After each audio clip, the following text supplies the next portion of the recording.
Hello and welcome to day 4 of our stitch along.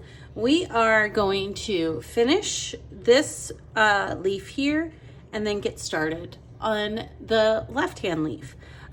So I ran out of my floss earlier, so I'm just going to pick up where I left off here.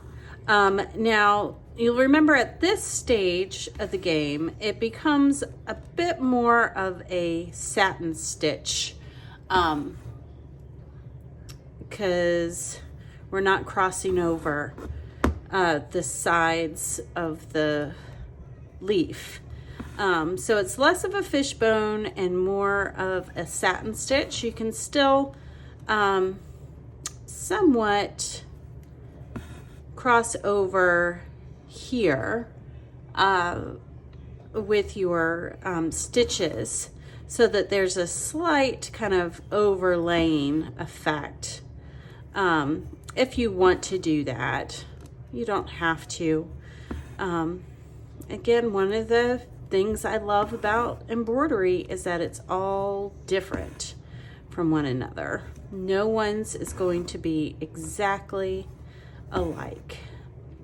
Just as God has made us all unique individuals, each of your stitching pieces is like your handwriting. It's going to be a bit different from another's, and that is wonderful. Okay, so there we go. So I finished this leaf with the dark green. Now we'll review how to tie off a piece. You can either slide your thread underneath and slide it underneath stitches that you've already done, and then you can pull it through the loop floss and then it creates a knot. Or you could pull your needle off and then just tie off your strands of floss. Either way works and is fine and dandy. So now we're essentially done with this dark green color, I believe. I'm not quite sure if it shows up anywhere else. So we've got this last little bit of floss. You can choose to either throw it away or put it in. I know some people like to keep little bits of scrap just in case you might need it in the future. Some people have them in jars. Some people collect them. You could do with it as you wish.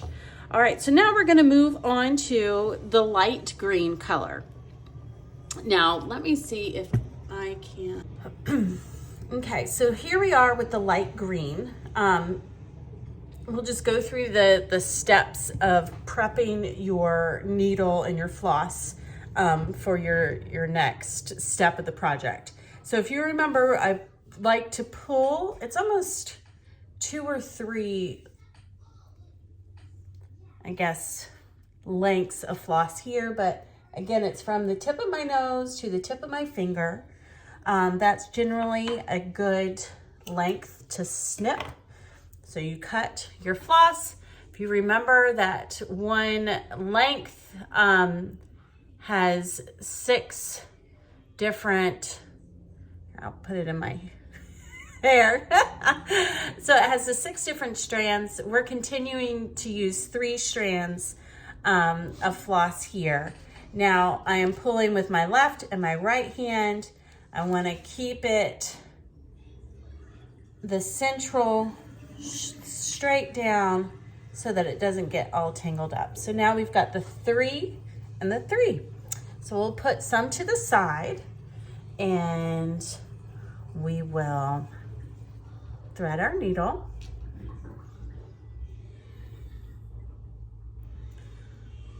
Thread our needle just like that. And then at the end of our length of floss, we'll wrap it around our index finger, roll it, and then pull it, and then we have our knot. And now we're ready to start in on the next leaf. We're gonna do this leaf right here. Okay, so I've got the lighter green with the 3 strands tied at the end. We're gonna pick up here and do our fishbone stitch. Now it's gonna be kind of a trickier one because it goes around this flower petal. So we'll come up here right by the petal and we'll start it off as a fishbone, but it might turn out to be more of like a satin stitch, and that's okay. Again, we're just filling it in, each individual to their own. So we've done our first stitch right there. We'll come up to the right of that first stitch, pull our floss through, and we'll come to the left of that first stitch. So it's at a slight diagonal here, our second stitch. Now with our third, we're gonna come up to the left, come down, we're gonna come on the other side of that second stitch to the right. So it's a small, kind of an X pattern. Now we'll come up here on the right and just there at the bottom of those lines. And we'll just gradually make our way out of this leaf.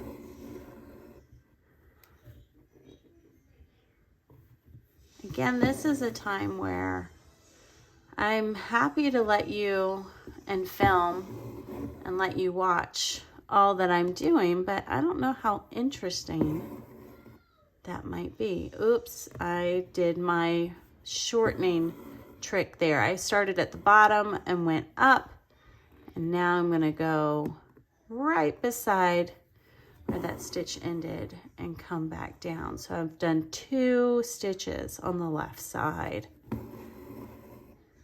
I won't do the same over here. I'll come up at the outer part of the leaf and come down,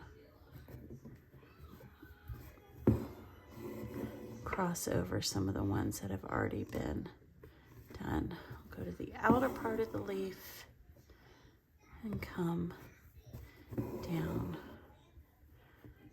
where some of the others have been. And then you'll just keep going down and down and down. Now, since this does split so much, I think it's probably smarter to go ahead and fill in this part of the leaf and then go and do this section of the leaf. So it is going to be less of a true fishbone leaf stitch and gonna kind of morph into a satin stitch. But as every leaf is different on the tree, so can our leaves be here in our stitching.